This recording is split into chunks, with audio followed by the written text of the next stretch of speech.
Hello students, house going, कैसे हैं आप लोग। इस लेक्चर में हम लोग मेंसुरेशन करने जा रहे हैं। हिंदी में मेंसुरेशन को क्षेत्रमिति कहते हैं। मेंसुरेशन के इसमें हम लोग बेसिक से स्टार्ट करेंगे। जनरली आज तक आप लोग मेंसुरेशन में पहले फॉर्मूला याद करते हो, फॉर्मूला रटते हो, फिर जाके क्वेश्चन बनाते हो। तो मेंसुरेशन में ऐसा कोई फॉर्मूला रटने जैसा कोई बात है नहीं कि आपको हमेशा फार्मूला रटना पड़े। यदि कुछ चीज़ों को आप समझ जाते हैं तो एक भी फार्मूला रटने की ज़रूरत नहीं है। ठीक है, तो मैं उन चीज़ों को आपको समझाता हूँ ताकि आप इस लेक्चर में आपको फार्मूला रटने की ज़रूरत ना पड़े। कोई भी फिगर दे, आप आराम से उसका वॉल्यूम हो, चाहे सरफेस एरिया हो, कुछ भी आप उसका निकाल सकते हैं। ठीक है ना। तो इसके लिए आप एक तो पेन पेपर ले लो और प्रॉपरली एक एक चीज़ें जैसे मैं कर रहा हूँ वैसे वैसे कॉपी में नोट करो। रिवीजन बहुत ही इंपॉर्टेंट होगा। देखो, जो भी आप पढ़ रहे हो, ठीक है, विद इन 8 आवर वो रिवाइज हो जाना चाहिए। 8 आवर के बाद फिर वो रिवाइज होना चाहिए 24 आवर में एक बार कभी भी, और फिर वीकली। तभी चीज़ें आपके पास रह सकती हैं हमेशा के लिए। ठीक है, बिना रिवीजन के कोई भी चीज़ आपके पास नहीं रहेगा।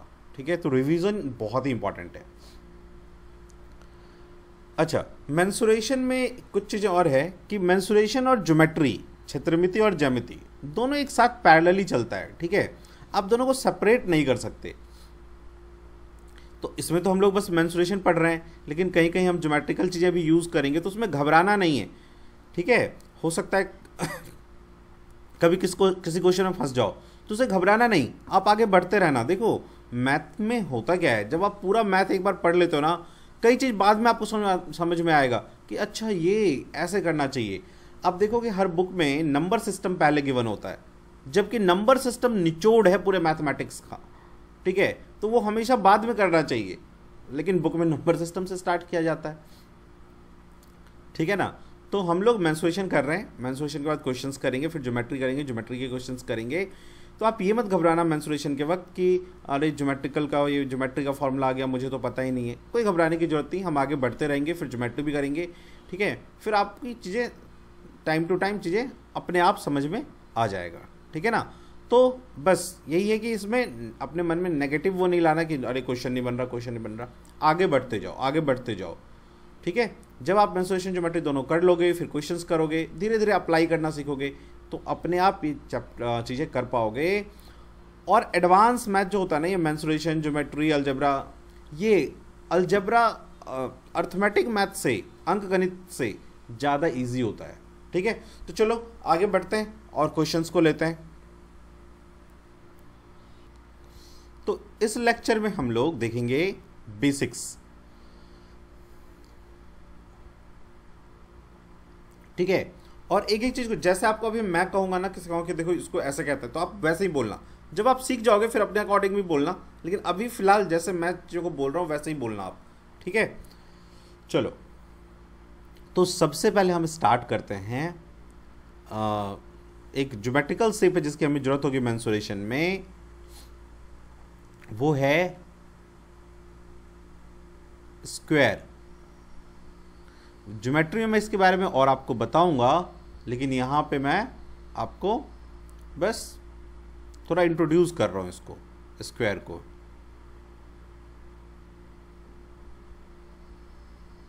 हिंदी में कहते हैं वर्ग। ठीक है, तो स्क्वायर की जैसे ये ए, बी, सी और डी है, सभी साइड्स इक्वल होता है। मैं साइड को हमेशा ए लिया करूंगा, ए सेंटीमीटर, तो ये सभी साइड स्क्वायर में इक्वल होता है। और जो ये ईच एंगल है वो भी हमेशा 90 डिग्री का होता है, 90 डिग्री का स्क्वायर में। इसके एरिया का फॉर्मूला होता है, इसका जो एरिया होता है, क्षेत्रफल हिंदी में कहते हैं, क्षेत्रफल। ठीक है, वो होगा साइड स्क्वायर मीन्स ए स्क्वायर। ठीक है, और पेरीमीटर का मीनिंग क्या होता है हिंदी में पेरीमीटर को कहते हैं हम लोग परिमाप। ठीक है, तो पेरीमीटर का मीनिंग होता है सभी साइड का सम, सभी साइड को जोड़ दो वही पेरीमीटर है। तो कितने साइड है? 4, तो 4 इंटू ए हो जाएगा इसका पेरीमीटर। रटने की कोई जरूरत ही नहीं है, सभी साइड का सम पेरीमीटर, परिमाप। तो अभी आपने इसमें क्या देखा, एरिया हमेशा होता है साइड का स्क्वायर, मतलब साइड इंटू साइड एरिया, और यदि उसमें एक हाइट मल्टीप्लाई कर दिया जाए तो वो वॉल्यूम में चेंज हो जाता है। हमेशा याद रखना, एरिया दो चीजों का मल्टीप्लाई होता है, दो साइड का, और वॉल्यूम 3 साइड का, आयतन 3 साइड का। ठीक है, इसकी हमें जरूरत पड़ेगी इस थॉट की। अच्छा, स्क्वायर के बाद एक और ले लो, इसे आप जानते हैं ट्राइंगल, त्रिभुज, ट्राई एंगल, या इसी को हम कहते हैं त्रिभुज। ठीक है, तो इसमें इसका एरिया यदि हम लिखें, सपोज कर लो ये इसका हाइट है और ये इसका बेस है। बेस मीन्स आधार, हाइट शीर्ष। तो इसका एरिया होता है 1/2 बेस इंटू हाइट। ठीक है, देखो एक चीज, यहां पे हमने एरिया क्या लिखा स्क्वायर के केस में, a इंटू ए, है ना। हमने एरिया क्या लिखा, a इंटू ए, जैसे हमने यहां पे किया, देख रहे हो। यहां पे हम एरिया वही लिख रहे हैं, b, दो साइड का मल्टीप्लाई ले रहे हैं, एक बेस ले रहे हैं, एक हाइट ले रहे हैं, लेकिन 1/2 कर रहे हैं। पता है क्यों? जब भी आपके फिगर में ऐसा हो जाए कि हाइट पे आके ये दो साइड ऐसे ऐसे मिल जाए, उस केस में हमेशा एरिया में 1/2 लगाते हैं, वॉल्यूम में 1/3 लगते हैं। हमेशा याद रखना कि जब भी दो साइड ऊपर आके ऐसे मिल जाए, ठीक है, तो एरिया में 1/2 और वॉल्यूम में 1/3 करते हैं। करेक्ट। तो ये एरिया हो गया, क्षेत्रफल। इसका पेरीमीटर क्या होगा, हिंदी में कहते हैं परिमाप। क्या हो जाएगा? तो तीनों साइड का सम, है ना। मान लो ये साइड ए है, ये बी है और ये सी है, तो पेरीमीटर हो जाएगा a प्लस बी प्लस सी, परिमाप a प्लस बी प्लस सी। ठीक है, एक और ले लेते हैं हम लोग,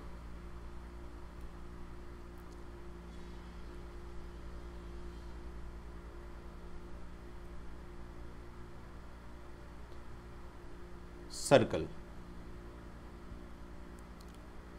हिंदी में इसको कहेंगे वृत्त, वृत्त। ठीक है, वृत्त। ठीक है, तो वृत्त का क्षेत्रफल क्या होता है? देखो, तो ये जो वृत्त है ना, इसका ये सेंटर होता है, सेंटर, और इसको सेंटर से लेके सर्कल पर कहीं भी चले जाओगे तो उसको कहते हैं रेडियस। और एक पॉइंट से लेके सेंटर से होते हुए दूसरे पॉइंट पे ऐसे वृत्त के ऊपर आ जाओगे, सर्कल के ऊपर, तो इसको कहते हैं डायमीटर। और डायमीटर हमेशा होता है 2r, मीन्स यदि हम रेडियस को डबल कर दे तो वो डायमीटर में चेंज हो जाएगा। डायमीटर को हिंदी में कहते हैं व्यास। ठीक है, और रेडियस को त्रिज्या। ठीक है ना। तो इसका एरिया हो जाता है पाई आर स्क्वायर, जिसको पाई की वैल्यू नहीं पता, पाई का वैल्यू एग्जाम में गिवन होता है 22/7 होता है या 3.14।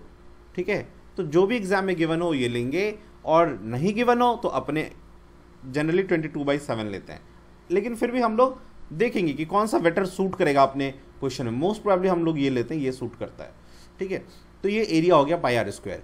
इसका पेरीमीटर, इंग्लिश में तो पेरीमीटर ही कहते हैं, हिंदी में कहते हैं इसकी परिधि, परिमाप नहीं, परिधि, परिधि।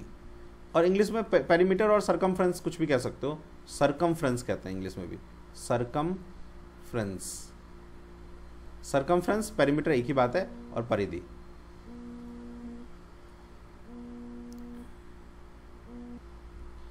तो उसे हम कहेंगे 2πr। ठीक है, इसकी हमें यूज होगी। तो ये बेसिक 3 चीजें हैं जो मेंसुरेशन में हमें जरूरत होगी। बाकी ज्योमेट्रिकल शेप का यदि हमें जरूरत होता है तो उसको मैं बीच बीच में आपको बताता रहूंगा। ठीक है, चलो, तो हम अब मेन मेंसुरेशन पे आते हैं। ठीक है, मेंसुरेशन को हम कहते हैं 3D। मेंसुरेशन को कहा जाता है 3D। 3D क्यों कहा जाता है? क्योंकि इसमें हम एक लेंथ लेते हैं, एक ब्रेथ लेते हैं और एक हाइट लेते हैं। हाइट, समझ गए हम? 3D क्या होता है? डी मीन्स होता है डायमेंशन, ठीक है। तो टू डायमेंशन किसी भी, जैसे लेंथ है किसी का और ब्रेथ है, जैसे इसमें लेंथ है और ब्रेथ है, तो इसे हम कहेंगे 2D। लेकिन इसमें यदि हम हाइट ऐसे डाल दें, हाइट, ये हाइट हो गया ना, हाइट, तो ये हो जाएगा आपका अब 3D। तो सबसे पहले हम लोग लेते हैं क्यूब। हिंदी में क्यूब को कहते हैं घन। तो घन कैसे बनाते हैं देखो,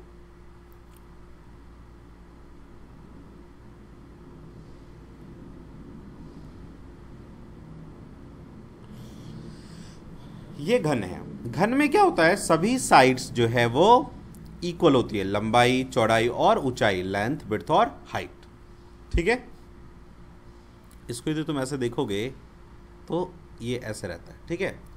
अब वैसे तो इसका आयतन, वॉल्यूम आपको याद है, जनरल लोगों को याद होगा, वॉल्यूम इसी को हिंदी में कहते हैं आयतन, ठीक है।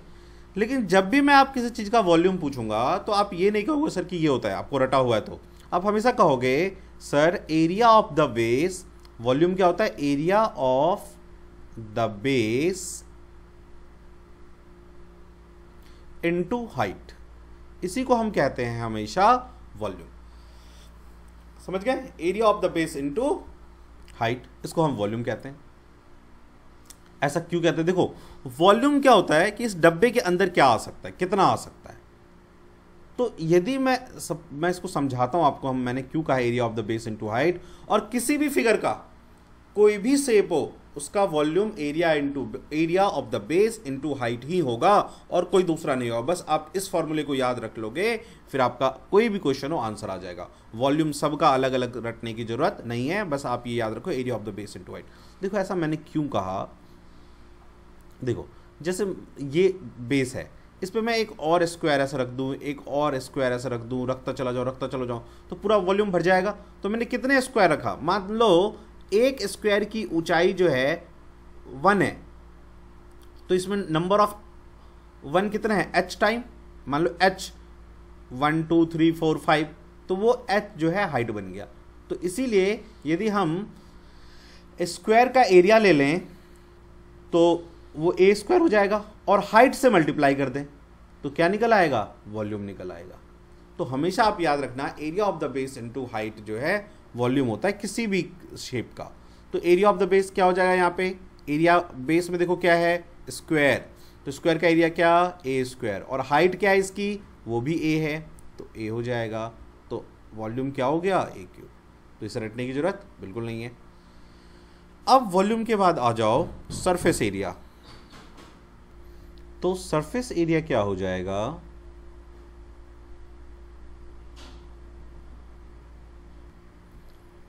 अब मैं वॉल्यूम को हमेशा स्मॉल कैपिटल वी से शो करूंगा शॉर्ट में, और सरफेस एरिया को ऐसे, हिंदी में वी मीन्स आयतन, हिंदी में सरफेस एरिया का मीनिंग होता है पृष्ठीय क्षेत्रफल, पृष्ठीय क्षेत्रफल, ठीक है।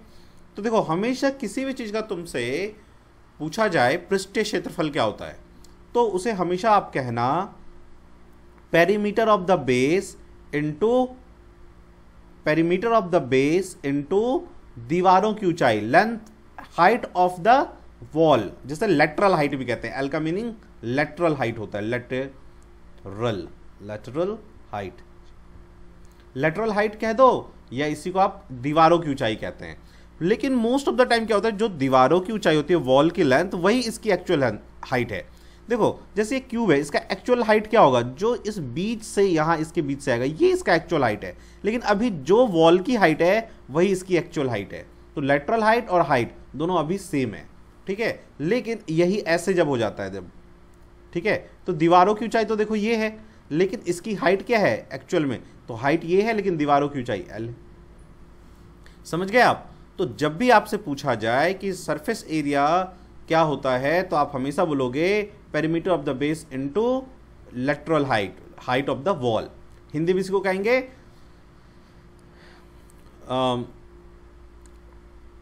आधार का परिमाप गुने दीवारों की ऊंचाई, ठीक है। तो बस ये दो फॉर्मूले रखो, वॉल्यूम के लिए आप ये फॉर्मूला याद रख लो, ये वाला area of the base into height, और सरफेस एरिया के लिए ये। अब जैसे मैं इसका सरफेस एरिया निकालूंगा तो कैसे निकालूंगा बताओ? पेरीमीटर ऑफ द बेस क्या हो जाएगा? ए 4a, और इसकी दीवारों की ऊंचाई भी a ही है, तो क्या हो जाएगा? 4a²। ठीक है, रटने की जरूरत ही नहीं, बस ये दो फॉर्मूला याद रख लो। अब आते हैं हम लोग total surface area. Total surface area Hindi में कहते हैं कुल पृष्ठीय क्षेत्रफल। तो वो जब आपको निकालना होता है तो आप क्या करते हो? सरफेस एरिया लेते हो प्लस आप लेते हो, देखो सरफेस एरिया का मीनिंग क्या होता है, इसकी 4 दीवार है ना, पहला ये दीवार, एक इसके पीछे 2 हो गया, और एक ये, और एक इसके पीछे ये वाला, तो 4 दीवार। सरफेस एरिया मीन्स होता है जितनी भी दीवार है ना, वॉल उनका एरिया। जबकि टोटल सरफेस एरिया का मीनिंग होता है वॉल प्लस ऊपर जो छत है, ये छत ये, और नीचे जो ये बेस है, ये बेस वो, ठीक है, वो भी ऐड हो जाता है। तो surface area plus area of base plus area of roof. तो किसी भी कुछ भी हो उसका सरफेस टोटल सरफेस एरिया यही होगा, चाहे कुछ भी हो। मैं भी आपको दिखाऊंगा। Surface area, area plus area of the base, area of the roof. जैसे मुझे इसका क्यूब का निकालना है तो इसका टोटल सरफेस एरिया क्या हो जाएगा? सरफेस एरिया इसका 4a², और ऊपर जो छत है भाई वो भी तो एक स्क्वायर है, तो वो क्या हो जाएगा? a²। और नीचे जो इसका ये है बेस, वो भी एक स्क्वायर, उसका एरिया भी a²। तो टोटल क्या आया? 6a²। ठीक है, तो क्यूब का वॉल्यूम होता है आयतन a³, surface area 4a², total surface area 6a²। Clear हो गया? अब इसमें कई बार आपको क्या कह देगा कि एक क्यूब है घन, जिसका ऊपर जो ये ऊपर जो है ना, ये बॉक्स है जो क्यूब के शेप का है, लेकिन उसका ढक्कन नहीं है, ऊपर जो इसका ये लीड नहीं है, वो ओपन है। तो टोटल सरफेस एरिया क्या होगा?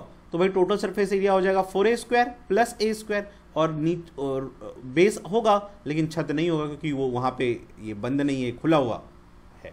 ठीक है, तो ये थोड़ी चीज़ें आपको ध्यान रखनी होंगी।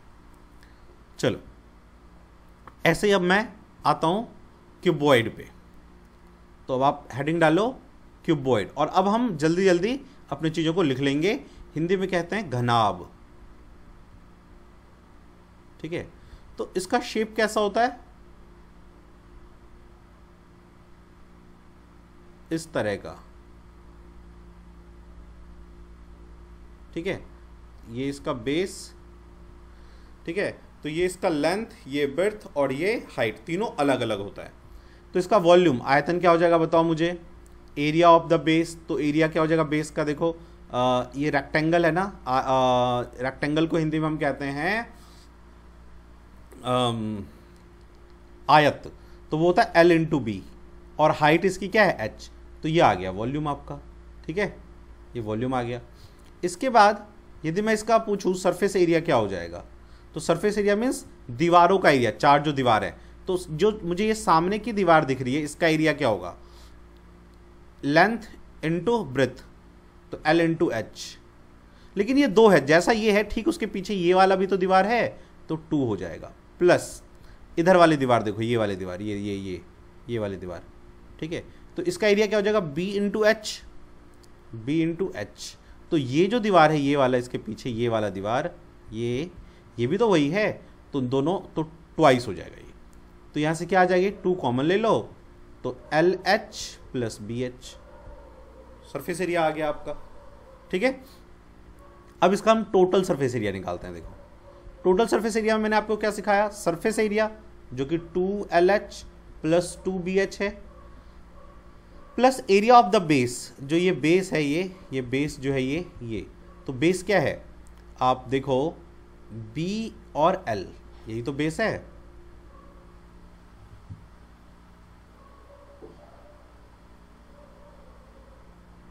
तो B और L ले लिया।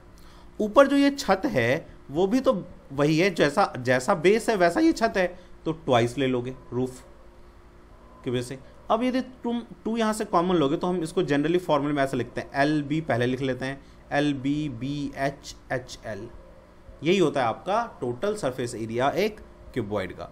तो इस केस में क्या हुआ, मुझे कुछ भी याद रखने की जरूरत नहीं है, मैं फिगर देखूंगा और मुझे पता चल जाएगा कि उसका वॉल्यूम क्या है, उसका सरफेस एरिया क्या है, उसका टोटल सरफेस एरिया क्या है, उसका आयतन, पृष्ठीय क्षेत्रफल, कुल पृष्ठीय क्षेत्रफल। क्लियर? चलो अब ऐसा एक और शेप लेते हैं। अच्छा एक चीज़ और, इसमें एक चीज़ रह गया, देखो अब इसी में जैसे इस शेप में मैं आपको क्यूब में भी ये चीज़ रह गया था, थोड़ा देख लो क्यूब का। जैसे मैं आपको कहूँ इस क्यूब में एक सबसे बड़ा सा मुझे रॉड रखना है, तो मैं कैसे रखूँगा, तो मैं उसको रखूँगा देखो कैसे, इस बेस में यहाँ से शुरू करूँगा ऊपर यहाँ तक ऐसे, ये सबसे बड़ा रॉड यदि मुझे इस क्यूब में रखना है तो मैं ऐसे रखूँगा। ठीक ऐसे ही यदि मुझे इस क्यूबॉइड में रखना है तो मैं यहाँ से इस ऊपर वाले ऐसे रखूँगा। इसी को कहते हैं इसका डायगोनल, डायगोनल कहते हैं या हिंदी में कहते हैं विकर्ण। क्या कहते हैं? डायगोनल, डायगोनल या हिंदी में कहते हैं इसको विकर्ण, विकर्ण।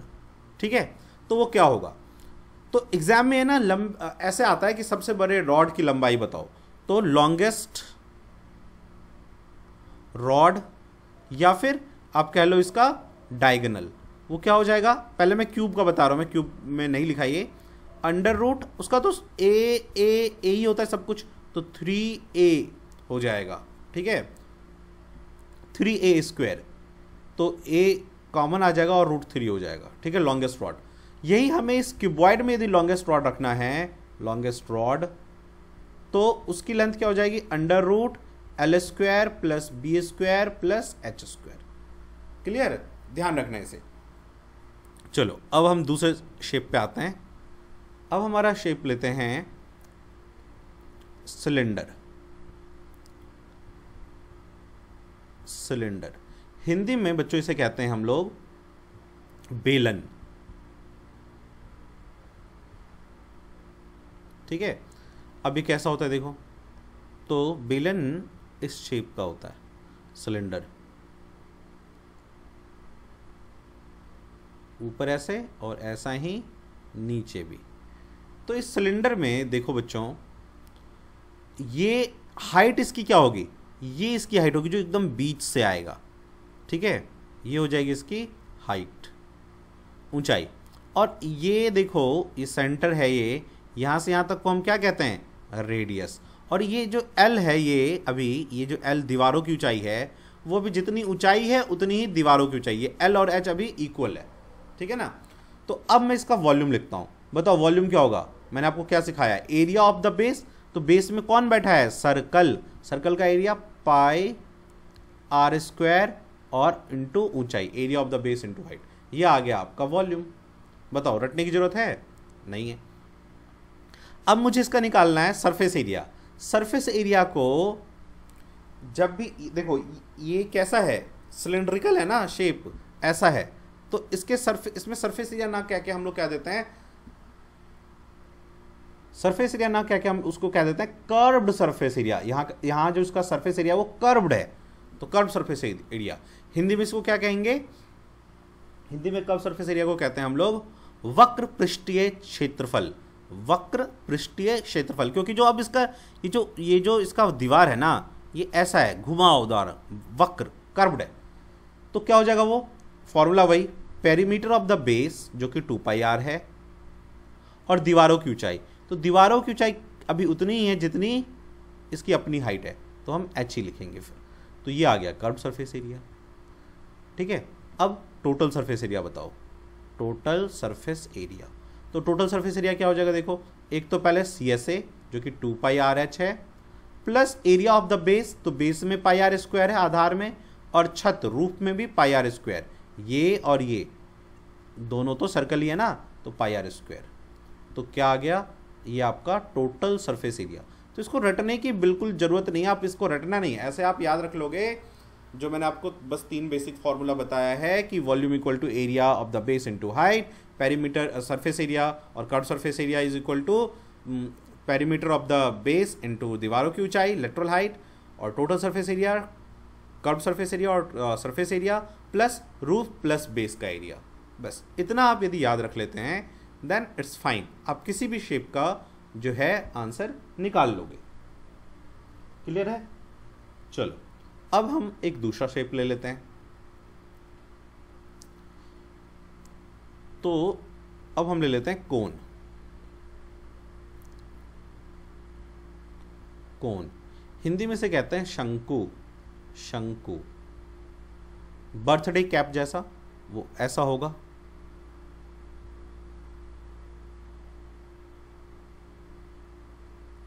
ठीक है। अब इसमें प्यारे बच्चों देखोगे आप कि इसके दीवारों की ऊंचाई अब अलग है, एल है। ठीक है, ये इसका हाइट है। ठीक है, ये 90 डिग्री होगा, ये रेडियस है। ठीक है, और ये जो थीटा है यहाँ जो थीटा है इसे हम कहते हैं angle of the cone. Angle ये सॉरी पूरा एंगल ऑफ द कोन, शंकु का कोण। ठीक है, तो यहां पे हमें एल, एच और आर इसमें से कोई भी नहीं पता तो हम पाइथागोरस लगा सकते हैं, क्योंकि देखो ये क्या बन गया, एक ये ट्राइंगल बन गया जिसमें कैसा है ये राइट एंगल ट्राइंगल। ठीक है, अब पाइथागोरस क्या होता है यदि आपको नहीं पता तो जब आएगा पिक्चर में, जब भी हम पढ़ेंगे और वो आएगा तो मैं आपको पाइथागोरस के बारे में एक्सप्लेन कर दूंगा। तो फॉर द टाइमिंग आप ये समझो ये एल है, ये एच है और ये रेडियस है, और अब हमें इसका निकालना है वॉल्यूम। ठीक है, तो वॉल्यूम बताओ क्या हो जाएगा। क्या सिखाया मैंने आपको? मैंने आपको सिखाया एरिया ऑफ द बेस, जो कि पाई आर स्क्वायर, सर्कल है ना बेस में, पाई आर स्क्वायर इनटू हाइट, तो वो एच है। लेकिन मैंने आपको देखो ये भी बताया था अभी कुछ देर पहले कि जब भी ऐसा कौन सा बन जाए, ऐसा चोंच सा एक साइड आके ऐसे मिल जाए, तो एरिया में 1/2 करते हैं और वॉल्यूम में 1/3 करते हैं, क्योंकि वॉल्यूम 3 डायमेंशनल होता है। तो वो 1/3 मुझे यहाँ करना होगा जब भी ऐसा बन जाए, एक पॉइंट पे आके ऐसे मिल जाता है, तो 1/3 लगाते हैं वॉल्यूम में और एरिया में 1/2, तो ये आ गया आपका वॉल्यूम। ठीक है, 1/3 पाई आर स्क्वायर एच। अब इसका कर्व्ड सरफेस एरिया क्या हो जाएगा? कर्व्ड सरफेस एरिया तो वो हो जाएगा क्या, पहले तो मैं 1/2 लगा देता हूँ एरिया में। Area of the base, curved surface area perimeter of the base, रुको थोड़ी सी गलती कर दे मैंने। तो कर्व्ड सरफेस एरिया क्या होगा, पेरीमीटर ऑफ द बेस, तो बेस का पेरीमीटर क्या है 2 पाई आर, सर्कल का पेरीमीटर, इनटू लेटरल हाइट, तो मैंने एल कर दिया, तो कितना आ गया वो 2 पाई आर एल, ये आ गया आपका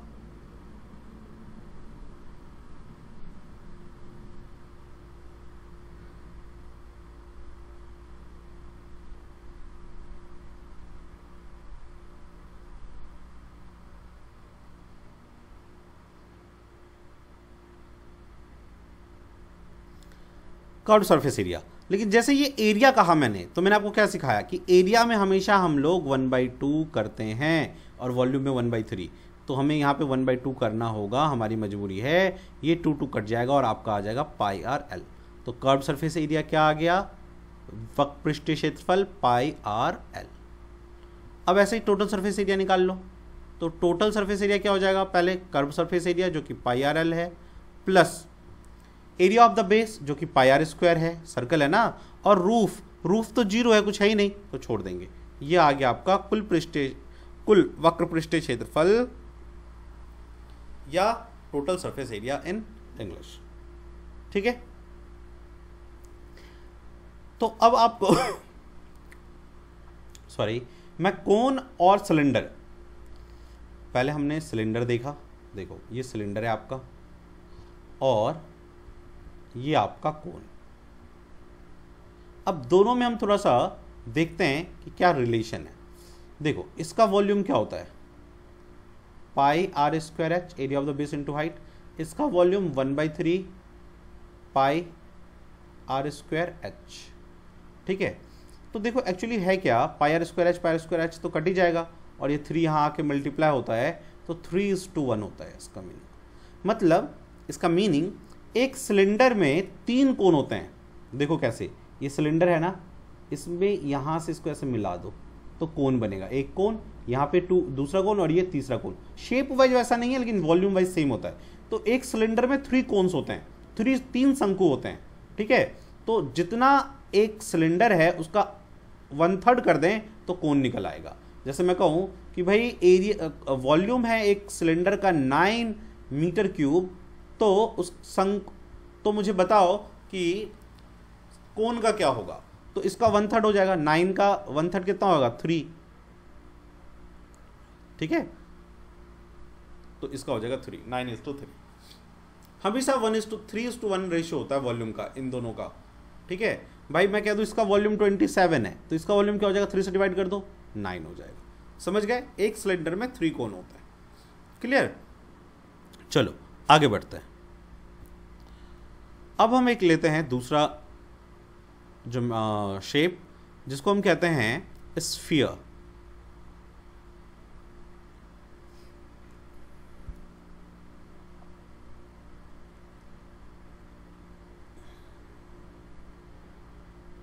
स्फीयर हिंदी में कहते हैं इसको गोलक।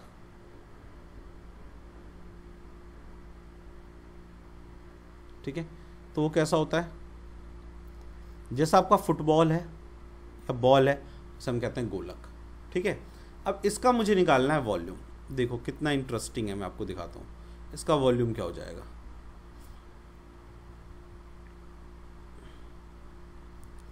तो भाई आप इसको अब रटने की जरूरत नहीं है। देखो कैसे इसका वॉल्यूम निकालते हैं, इसको ऐसे डिवाइड कर दो। जब आप इसको डिवाइड करोगे, देखो ये रेडियस है इसका, ये भी रेडियस है, और यहाँ से यहाँ तक देखो ये कोन बन गया। ये देखो इसका कोन में ये सर्कुलर, और ये इसका दीवार, और ये हाइट इसकी। तो हाइट भी तो यहाँ से यहाँ तक आ रही होता है ना, तो ये एक कोन बन गया। तो ऐसे कितने कोन है, 1 2 3 4, 1 2 3 4 कोन। तो 4 कोन का वॉल्यूम, तो 4 कर दो इंटू 1 कोन का वॉल्यूम क्या होता है 1/3 area of the base pi r square. Height यहाँ पे क्या है आर ही है, तो आर ही आ जाएगा। तो आंसर क्या आ जाएगा 4/3 पाई आर क्यूब। ये हो जाएगा आपका वॉल्यूम। कितना ईजी, याद रखने की जरूरत नहीं। अब मैं इसका कह दूं सरफेस एरिया।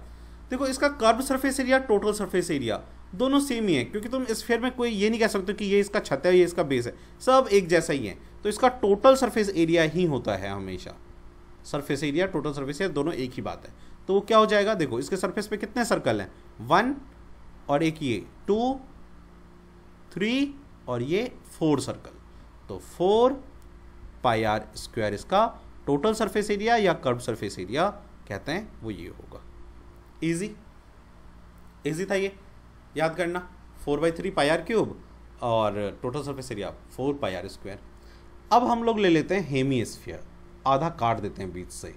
हेमी स्फीयर, देखो जब 2 डायमेंशनल होता है लेंथ और ब्रेड्थ, तो उसे कहते हैं सेमी। जैसे त्रिभुज होता है उसको आधा कर दें तो सेमी हो जाएगा, अर्ध। और इंग्लिश में कहते हैं हेमी स्फीयर, अर्ध गोलक। हिंदी में दोनों अर्ध ही होता है, लेकिन इंग्लिश में हो जाता है हेमी स्फीयर जब उसको आधा करेंगे 3 डायमेंशनल चीज़ों को। तो मैं इसको आधा यहाँ से बीच से ऐसे काट देता हूँ, तो कैसा दिखेगा ये फिर मुझे बच्चों, देखो ऐसा और ऐसा, कटोरे की तरह, या आधा बॉल कटा हुआ आपने देखा होगा। ठीक है, तो ये देखो ये रेडियस है यहाँ से यहाँ तक, और यहाँ से यहाँ तक हाइट है, लेकिन वो भी तो रेडियस ही होगा ना। तो इसका वॉल्यूम क्या हो जाएगा, इसका वॉल्यूम अब देखो कितने कोन बनेंगे, 1 कोन यहाँ और एक वहाँ, तो 2 कोन हो जाएगा। तो 2 कोन का area volume 1/3 area of the base, area ये है बेस का, ये कोन है तो ये बेस है पाई आर स्क्वायर, और हाइट भी यहाँ पे आर ही है। तो क्या आ जाएगा 2/3 पाई आर क्यूब। देखो ठीक इसका आधा हो गया, 2 से डिवाइड करोगे तो 2/3 पाई आर क्यूब। फिर इसका सरफेस एरिया अब अलग हो जाएगा, कर्व सरफेस एरिया, वक्र पृष्ठीय क्षेत्रफल। क्यों, क्योंकि अब देखो इसका ये छत है ना। तो देखो कर्व सरफेस एरिया, जो कर्व्ड पार्ट है ये कितना है, तो एक सर्कल ये और एक सर्कल ये 2, सो 2 pi r square. Total surface जब निकालेंगे इसका हम टोटल सरफेस एरिया, तो एक छत भी आ जाएगा, तो 3 पाई आर स्क्वायर हो जाएगा। Curve surface area 2 pi r square plus ये, तो टोटल 3 पाई आर स्क्वायर। तो ये हो गया आपका हेमी स्फीयर के सारे फॉर्मूले, जो आप बिना अब याद किए हुए कर सकते हो, उसमें रटने की जरूरत ही नहीं है। यदि आप 3 फॉर्मूला हमेशा याद रखो जो बेसिक मैंने बताया, volume, area of the base into height, curve surface area क्या होता है, perimeter of the base into दीवारों की ऊंचाई एल, और total surface area curve surface area plus roof plus base, है ना। तो ये है। अब मैं आपको इसके ऊपर एक क्वेश्चन कराता हूं, ठीक है। चलो तो क्वेश्चन के लिए तैयार हो जाओ, लेकिन होपफुली आपने सभी को एक एक चीज को नोट किया होगा। तो अब एक एक जितने भी फॉर्मूलाज मैंने आपको लिखवाया उसको कॉपी में प्रॉपरली नोट करो, प्रॉपरली करो, ठीक है। और अब मैं क्वेश्चन पे आता हूं। तो क्वेश्चन लेते हैं। मैं इंग्लिश में लिख रहा हूं, हिंदी में मैं जो इसका ट्रांसलेशन कर दूंगा। तो इंग्लिश में पहले क्वेश्चन लिख लेते हैं। क्या लिखते हैं, base and height, base and height लिखो आप साथ साथ, of A cone comma hemisphere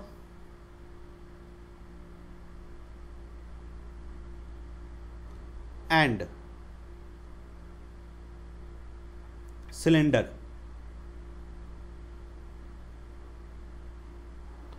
are equal, are equal. Find ratio of their volume.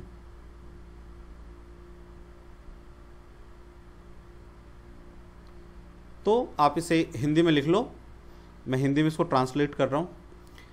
एक कोन कॉमा एक शंकु कॉमा अर्ध गोलक और बेलन का आधार तथा ऊंचाई समान है तो उनके आयतन का अनुपात ज्ञात करें। तो उनके आयतन का अनुपात ज्ञात करें, ठीक है। चलो अब इसका सॉल्यूशन करते हैं। देखो पहले आप वीडियो को पॉज करके खुद करने की कोशिश करो, फिर आंसर देखना। चलो मैं करता हूं। देखो तो पहले इसने कहा एक कोन है, मैंने कोन बना लिया। फिर इसने कहा कि एक हेमिस्फीयर है लेकिन हाइट सेम है, तो सेम हाइट रखा मैंने। इसका हाइट h, इसका भी h, ठीक है, इसका भी h। और एक सिलेंडर, सभी सेम हाइट के हैं, तो इसका भी हाइट h। और बेस सेम यानी रेडियस सेम, तो इसका रेडियस r, इसका भी रेडियस r और इसका भी रेडियस r, ठीक है। समझ गए। अब कह रहा है मुझे कि इसके वॉल्यूम का मुझे रेशियो बताओ। अब एक बात देखो बच्चों, कोन में ये जो है यहाँ ये h है और ये r है, तो दोनों अलग तो नहीं हो सकते, दोनों सेम ही होंगे, है ना, क्योंकि दोनों रेडियस ही है। तो आप या तो दोनों को h कर लो या r कर लो, तो मैंने दोनों को h कर लिया, तो यहाँ भी r जो है h ही हो जाएगा क्योंकि दोनों इक्वल ही है, ठीक है। इसने कहा कि बेस इक्वल मतलब सबका रेडियस इक्वल है, सबका हाइट इक्वल है, ठीक है। तो इसका वॉल्यूम क्या हो जाएगा, 1/3 area of the base pi r square. तो r आप h ही ले रहे हो अभी, या अभी मैं r स्क्वायर लिख लेता हूँ इनटू हाइट रेशियो। इसका 2/3 पाई r स्क्वायर, हाइट आप h ले रहे हो, और इसका पाई r स्क्वायर h। तो पाई r स्क्वायर h, पाई r स्क्वायर h, पाई r स्क्वायर h तो कट गया, तो बचा क्या 1/3 रेशियो 2/3 रेशियो 1, ठीक है। अब मुझे क्या करना है, इसको इंटीजर में लाना है। ये तो अभी भिन्न में आ गया ना, फ्रैक्शन में, तो मुझे इंटीजर में लाना है। मैं क्या करूँगा, देखो इसका जब भी इंटीजर में कैसे बदलते हैं इनको, देखो इसका बेस क्या है 3, इसका भी बेस 3, तो हमें 3 और 3 का एलसीएम ले लो। मान लो यहाँ 4 होता तो मैं एलसीएम लेता सारे बेस का, और जो भी एलसीएम आ जाए वहाँ मल्टीप्लाई कर दो यहाँ ऐसे, तो ये कट जाएगा, ये कट जाएगा, तो ये तो रहेगा, ये नहीं कटेगा, तो ये आ जाएगा 1/2/3। अब इसको हम कितना इजीली कर सकते हैं, मैं आपको एक और समझाता हूँ बात। ये तो हो गया लॉन्ग वे, लेकिन शॉर्ट में देखो भाई, मैंने आपको समझाया था एक सिलेंडर का बेस भी कह रहा है इक्वल, हाइट भी इक्वल, यानी सब कुछ इक्वल है। तो एक सिलेंडर में कितने कोण होते हैं? 3 कोण, तो इसकी वॉल्यूम 3, ठीक है। हेमीस्फीयर में कितने कोण होते हैं? 2, तो इसकी वॉल्यूम 2, और ये तो अकेला कोण है यानी 1। तो हमें फॉर्मूला लिखने की जरूरत नहीं थी, हम सीधा 1 2 3 आंसर दे सकते थे, क्योंकि एक सिलेंडर में 3 कोण, हेमीस्फीयर में 2 कोण, और ये तो सिंगल कोण है, तो 1:2:3 ये आ जाएगा इसके वॉल्यूम का रेशियो, ठीक है। अब मैं होमवर्क के लिए आपको छोड़ता हूं कि इसके surface area, curve surface area का भी रेशियो निकालो और टोटल सरफेस एरिया का भी रेशियो आप फाइंड करो, ठीक है। चलिए, तो अब मैं नेक्स्ट क्वेश्चन की ओर चलता हूं। अब मैं एक नेक्स्ट क्वेश्चन लिख रहा हूं, देखो क्वेश्चन क्या है। क्वेश्चन है, लिखो मेरे साथ, 2 hemi balls, 2 Hemy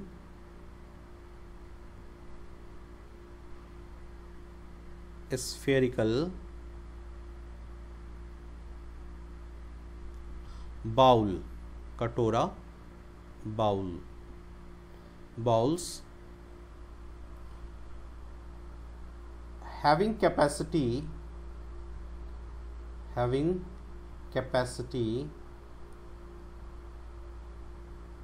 6.4 liters and 21.6 liters.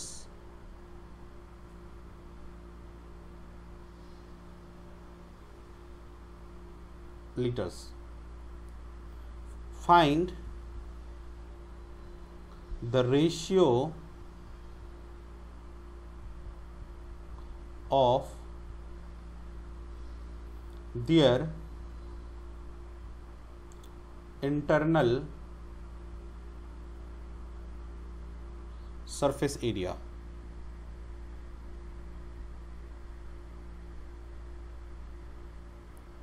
ठीक है, हिंदी में लिखो, 2 अर्धगोलीय कटोरे का आयतन 6.4 लीटर तथा 21.6 लीटर है, तो उनके आंतरिक पृष्ठ क्षेत्रफल का अनुपात ज्ञात करें। ठीक है, चलो अब वीडियो को पॉज करो और खुद से सॉल्यूशन करने की कोशिश करो। चलिए अब देखिए मैं करता हूं। देखो 2 बॉल्स है मेरे पास, एक ये और एक ये, दोनों की कैपेसिटी अलग अलग है तो दोनों का रेडियस अलग होगा। देखो दोनों तो ये रेडियस ही होता है ना, मैंने इसका रेडियस r ले लिया, इसका कैपिटल R ले लिया, इसका रेडियस इसका ज़्यादा है। ठीक है, तो इस वाले का पहला ये वाला बोला है ना 6.4, तो इसका बताओ मुझे इंटरनल सरफेस एरिया। भाई इंटरनल सरफेस एरिया और अंदर का दोनों का सेम ही होगा, तो सरफेस एरिया इसका क्या हो जाएगा, 2 सर्कल तो 2 पाई r², और इसका क्या हो जाएगा 2 पाई, इसका r ये है, और वो जो कि इसका कितना है 6.4 और इसका कितना है 21.6। ठीक है, अब एक बात देखो,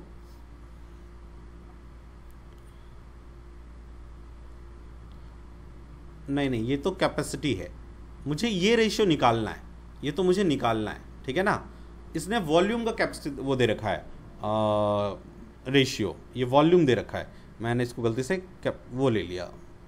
ठीक है, नहीं ये तो हमें निकालना है। ठीक है,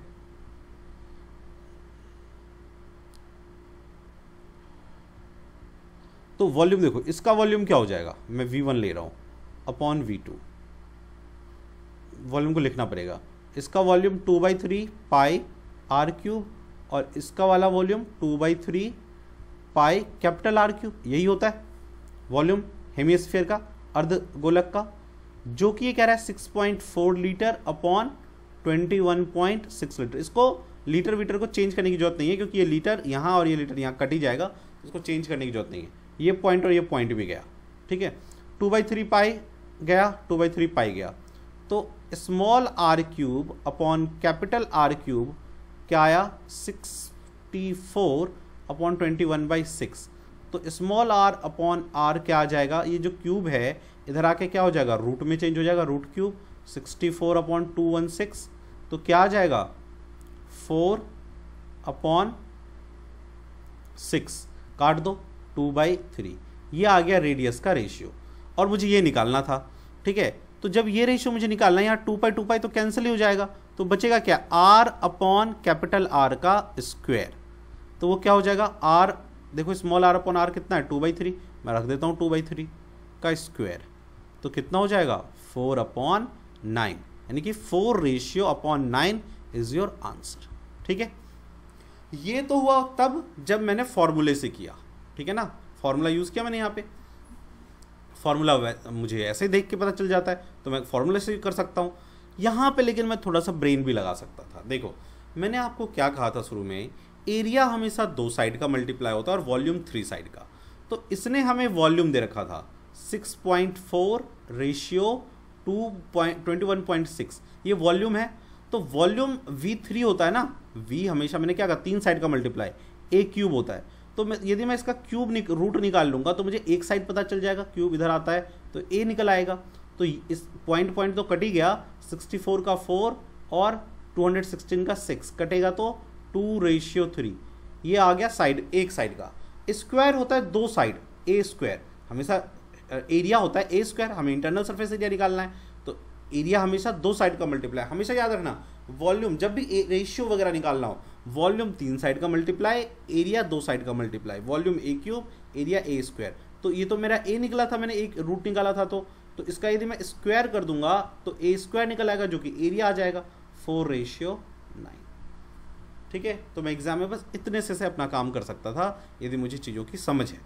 ठीक है, तो मैंने आपको ये करके दिखाया। नेक्स्ट लेक्चर में हम कुछ और क्वेश्चंस लेंगे और कुछ और शेप लेंगे, जैसे पिरामिड है, टेट्राहेड्रन है, हेक्सागोनल पिरामिड है, फिर आपका पिरामिड के बाद क्वेश्चन आता है पिरामिड एंड क्या कहते हैं उसको, प्रिज्म का क्वेश्चन लेंगे। फिर कभी कहता है कि जैसे एक ट्राइंगल है, उसको रोटेट कर दिया तो उस क्या बनेगा, उसका एरिया वॉल्यूम निकालो। तो वो सब सारे हम अब वीडियो जो है नेक्स्ट लेक्चर में सारा हम लोग करेंगे। होपफुली आपको अभी तक जो मैंने ये करवाया समझ में आएगा। आप एक बार फिर से चीज़ों को देखो, वीडियो को रोक के देखो, समझ में नहीं आ रहा तो चीज़ें आ जाएगा, बहुत ही ईजी है। गिव अप मत करना, हार नहीं मारना, आगे बढ़ते रहना। ठीक है, कभी ये मैं सोचना कि अरे यार क्वेश्चन बन नहीं रहा, डोंट वरी, आगे बढ़ो। ठीक है, हो सकता है जब बहुत सी चीज़ें हम लोग ज्योमेट्री मेंस्ट्रुएशन एक साथ मिला के करेंगे तब समझ में आएगा। क्योंकि यदि किसी बुक से करते हो क्वेश्चन, ठीक है, तो बुक में तो सारा मिला के देता है ना वो, तो बहुत से क्वेश्चन हम तब कर पाएंगे जब हम मेंस्ट्रुएशन भी कर लेंगे पूरा और ज्योमेट्री भी पूरा कर लेंगे और ट्रिगो भी पूरा कर लेंगे। ठीक है, बहुत क्वेश्चन तब समझ में आएगा, तीनों को मिला के दिया जाता है। लेकिन जो बेसिक है अभी मैं आपको ये समझाना चाहता था, तो आप होपफुली ये समझ गए होंगे। और जो मैंने आपको बेसिक में वॉल्यूम, सरफेस एरिया और टोटल सरफेस एरिया, क्षेत्रफल, आयतन, पृष्ठ क्षेत्रफल, कुल पृष्ठ क्षेत्रफल का 3 फार्मूला बताया, उसी से आप अब आगे भी देखना, हम लोग पिरामिड हो, टेट्राहेड्रन हो, प्रिज्म हो, सब का निकाल लेंगे। हमें किसी का अलग से रटने की जरूरत नहीं है, वो भी आपने देखा ही नहीं। तो बचपन से अभी तक आपको स्कूल वगैरह में रटवाया ही जाता था कि पहले फॉर्मूला रटो फिर क्वेश्चन होगा। ठीक है, चलिए तो चैप्टर जो है क्लोज। नेक्स्ट वीडियो हम देखेंगे कुछ इन्फॉर्मेशन। जिनके पास हमारा पेन ड्राइव है वो तो ठीक है, जिनके पास हमारा पेन ड्राइव नहीं है वो हमारा पेन ड्राइव ले सकते हैं यूट्यूब पे, क्योंकि आपको टोटल वीडियो नहीं मिलेगा, कुछ वीडियो ही हैं जो हमने एज अ डेमो दे दिया है आपको। तो यदि आपको हमारा लेक्चर पसंद आया है, आपको पेन ड्राइव कोर्स चाहिए, हमारे कुछ पेन ड्राइव कोर्सेज का हमने दे दिया, SSC, Delhi police, CPO, NDA, CDS, railway, military school, सैनिक school, RIMC, Navodaya Vidyalaya, CSF, ASI, ITBP और जो भी है कोई भी कोर्स आपका हो। इवन हम लोग सिविल सर्विसेज का भी पेन ड्राइव हमारे पास अवेलेबल है, उसके ऊपर भी हम लोगों ने वर्क करके ये प्रिपेयर कर लिया है। तो ये भी हमारा काफ़ी अच्छा सेल हो रहा है, काफ़ी बच्चे परचेज़ कर रहे हैं, पसंद कर रहे हैं। तो किसी भी एग्ज़ाम का आप प्रिपेयर कर रहे हो तो पेन ड्राइव लो, बहुत कम प्राइस में, आप जितना आप इंस्टीट्यूट में पे करते हो ना उसका 1/3 भी मेरे ख्याल से नहीं लगेगा पेन ड्राइव। ठीक है, पेन ड्राइव हमारा 4200 से स्टार्टिंग है। ठीक है, आईएएस का पेन ड्राइव अभी 10,000 का मिल रहा है। ठीक है, तो आप किसी भी कोर्स के लिए यदि आप हमारा पेन ड्राइव लेना चाहते हो तो पेन ड्राइव लेने का तरीका है, आप हमारे इंस्टीट्यूट आके ले सकते हो, जो कि एक दो ही इंस्टीट्यूट पे अवेलेबल है, ये साकेत में ले सकते हो आप, महिपालपुर में ले सकते हो। इन 2 सेंटर पे आके आप पेन ड्राइव कोर्स ले सकते हैं। दूसरा, आप ऑनलाइन बैंकिंग से भी ले सकते हो, मतलब यदि आप दूर हैं, किसी दूसरे स्टेट में हैं, तो जरूरी नहीं है कि आप दिल्ली ही आएँ, आप ऑनलाइन बैंकिंग करो, फ़ोन पे या बैंक डिटेल गिवन है, इस पर पेमेंट कर दो। पेमेंट करने के बाद उसका स्क्रीनशॉट ले लो, स्क्रीनशॉट, ठीक है, प्लस स्क्रीनशॉट जो पेमेंट किया वो अपना नाम plus address, complete address with pin code plus 2 contact number, ठीक है, क्या क्या, screenshot, name, address, pin code, 2 contact number के साथ आप हमें सेंड कर दो, ठीक है। तो आपका ऑर्डर बुक हो जाएगा। आप जैसे ही व्हाट्सएप करोगे 9205330671 पे व्हाट्सएप कर दो। अब जैसे ही व्हाट्सएप करोगे आपका पेन ड्राइव बुक हो जाएगा। और हाँ, कोर्स का नाम लिख दो, जो भी आपको कोर्स लेना है, ठीक है, और इस पे सेंड कर दो। ऑटोमेटिकली आपका ऑर्डर बुक हो जाएगा। आपको वेरिफिकेशन कॉल चला जाएगा कि आपका ये ऑर्डर है, ठीक है, ये पैक हम आपको सेंड कर रहे हैं, उसका पिक चला जाएगा वेरिफिकेशन के लिए कि आप वेरीफाई कर लो कि जो एड्रेस है उस पर सही है, और वो कुरियर में चला जाएगा। कुरियर का सारा डिटेल हम आपको ट्रैक नंबर दे देंगे, ठीक है, उससे आप ट्रैक कर सकते हो फ़ोन पे। 4 to 5 डेज़ में आपके लोकेशन पे, आपके घर पे पेन ड्राइव पहुँच जाएगा। ये हमारा पेन ड्राइव आप अपने फ़ोन में, टीवी में, लैपटॉप में, कहीं भी चला सकते हो, फ़ोन में भी लगा के देख सकते हो, कोई दिक्कत नहीं है, ठीक है। बस वो कॉपी नहीं होगा, कॉपी करोगे तो सारा डिलीट हो जाएगा, कॉपी नहीं करना है। इलीगल एक्ट नहीं करोगे तो आराम से पेन ड्राइव, उसकी कोई वैलिडिटी भी नहीं है, सालों साल आप यूज़ कर सकते हो, कोई दिक्कत नहीं है, लेकिन आप उसे कॉपी नहीं कर सकते। आप जैसे ही आपने कॉपी करने की कोशिश की वैसे ही वो डिलीट हो जाएगा, ठीक है। फिर भी आपको लगता है कि कुछ पूछना है, कोई इंक्वायरी करना है, तो आप इस नंबर पे कॉल करके 9205330671 पे कॉल करके रोशन सर मिलेंगे, आप वहाँ पूछ सकते हैं। ये कॉल ना लगे तो आप ये कॉल जो है इस पे कॉल करना, पहले आप इस पे ट्राई करना फर्स्ट, फिर इस पे करना। तो ये नहीं लगे तो इस पे कॉल करके पूछ लेना, रोशन सर मिलेंगे, वो आपको सारा, कोई क्वेरी होगा आपका, कोई कोर्स का आप पूछना चाहते हैं या कुछ भी किसी भी तरह का, तो वो आपकी क्वेरीज को जो है सॉल्व कर देंगे और आपको पेन ड्राइव पहुँच जाएगा। Thank you for watching the video, thank you for your time.